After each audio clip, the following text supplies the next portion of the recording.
जेईवाई सरबराह मौलाना फजल रहमान Bilawal house Karachi पहुंची PP chairman Bilawal Bhutto Zardari से मुलाकात कई है। टेलीफोन लाइन ते मौजूद है जुल्फिकार तुन्यो। जी जुल्फिकार, छा तफ़सील आहिनि? जी बिल्कुल, जेईवाई जे सरबराह मौलाना फजल रहमान बिलावल हाउस कराची पहुंची पाकिस्तान पीपल्स पार्टी के चेयरमैन बिलावल भुट्टो ज़रदारी से मुलाकात कई है। इन मुलाकात में जेका इस्लामाबाद में थियल ऑल पार्टीज़ कॉन्फ्रेंस उनखां पोइ वारी जेका सूरत हाल आहे उन ते ख्यालनि जी ॾेवट कई वई।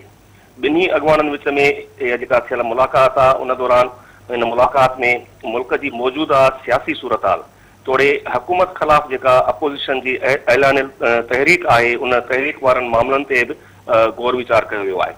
हिन मुलाक़ात में पाकिस्तान पीपल्स पार्टी जो जेको क़ौमी असेंबली जो मेंबर आहे नवीद कमर ऐं जेईवाई सिंध जो सदर मौलाना राशिद महमूद सुमरो समेत ॿिया जेके अहम अॻवान आहिनि उहे पिण शरीक हुया।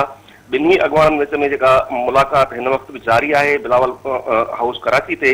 ऐं थोरी देरि बाद हिन जेके मुलाक़ात में थियल मामला ऐं तफ़सील आहिनि इन तफ़सीलनि बाबति मीडिया खे प्रेस कॉन्फ्रेंस दौरान आगाह कयो वेंदो।